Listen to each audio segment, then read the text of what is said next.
Welcome back.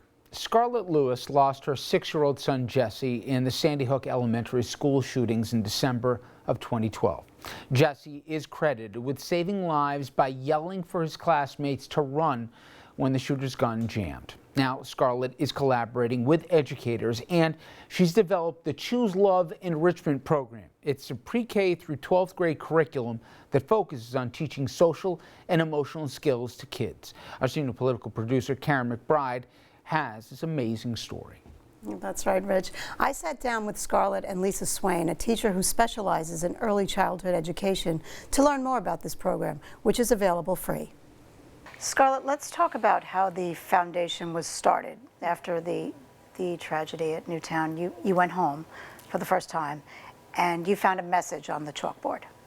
It was actually only a few days, and I was going home to get Jesse's clothes for his funeral, and it was on my way out that I noticed 3 words that he had written on our kitchen chalkboard: nurturing, healing, love. And I knew that those words weren't in a 6-year-old's vernacular, definitely not Jesse's. They were phonetically spelled because he was just in 1st grade and learning to write.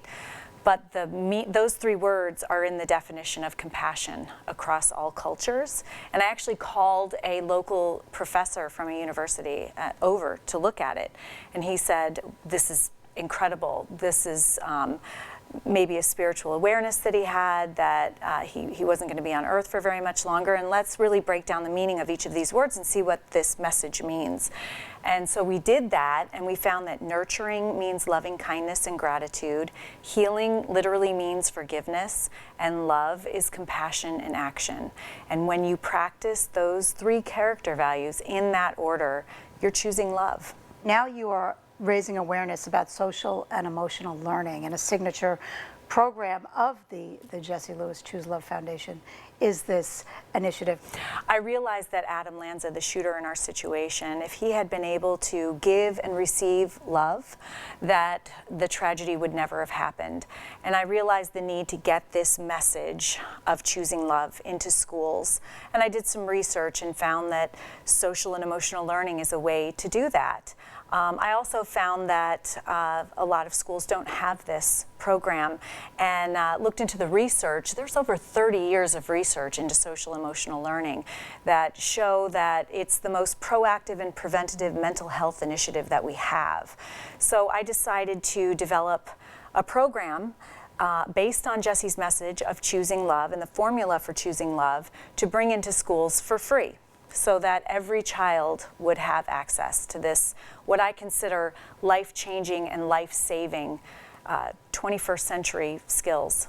Well, Lisa, you're a big part of this. Tell us where we are with this right now. It's the program is written, and you have a pilot? Yes. So my section is the pre-K and kindergarten, and so what we've done is put together a condensed version of the Choose Love movement, and the 4 components are courage, forgiveness, gratitude, and compassion. And so we took a year-long program and condensed it down, and we have 40 teachers in the Danbury, Connecticut area who are piloting as we speak. So we'll be meeting again in 2 weeks to get their feedback. And you've gotten the government on board. I know Governor Malloy has proclaimed February 7th to 14th Social and Emotional Learning Week. Yes, yes, that's very exciting. This is the 2nd year in a row, and so we're celebrating by asking educators and their students to do independent art projects based on the theme of choosing love, because we're running right into Valentine's Day. So 8 schools have been selected to do Choose Love murals, and they're going to be showcasing them at Quinnipiac University, where Senator Blumenthal is talking about social emotional learning and his incredible efforts in social emotional learning legislation over the past year. Scarlett, you talk about anger being a choice, and you've said that you believe that the tragedy at Sandy Hook started as an angry thought. Well, I think sometimes anger isn't a choice. I mean, sometimes anger is a productive thing. It gets us to make changes that we need. But prolonged anger, or anger about something that happened a while ago, and ruminations over anger or fear for future things are not productive. And so the program talks about how powerful we are as individuals and how powerful our thoughts are. And it tries to teach kids about being in the present and getting their thoughts to work for them. I knew there was a need. I mean, I say that, you know, my 6-year-old son was shot in his forehead in his first grade classroom. I mean, there's clearly a need. But I think even I underestimated the way that this message would be received. I got up at Jesse's funeral and everyone was asking me, what can we do? And I said, there is something you can do. You can actively change. The whole tragedy started with one angry thought in Adam Lanza's head at one point. And the amazing thing to me was that an angry thought can be changed. So I asked everyone on that day to consciously change one angry thought into a loving thought. And that just started a chain of events literally around the world, which was really incredible and spurred the whole Choose Love movement and even the Choose Love enrichment program. Really powerful. And Lisa, you mentioned you've been a teacher for 30 years. You've worked with young children. You've worked with adolescents. Have you ever noticed a behavior that gave you pause, that you said, you know, this has the potential to turn into a dangerous situation? You know, unfortunately, we are seeing a lot of children that they just don't have the skills to be able to deal with their anger right now and their frustrations. And one thing is that as educators, we know that we have to teach kids how to read and how to write. That's skill building that we know we have to do. But we have to do the same thing for social skills. We have to teach kids because they don't know. We have to give them really concrete steps, especially at the age that we're talking about today, where, you know, how to ask to join play. That's something that kids don't inherently know how to do sometimes, and we have to teach them how to do it. What are some ways we can express anger without hurting somebody else? And so those kind of things, that's what this is about. It's giving teachers very concrete things they can do with the kids to build those social skills. It's amazing to me to see, you know, what you've done, all of your efforts here.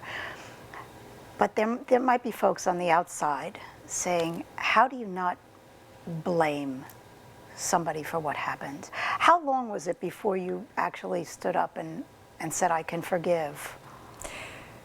You know, a lot of people want to blame, say, Adam and his mother and say that it's their fault for what happened. And honestly, I wish that it was, because it would be so much easier and it would be an isolated incident.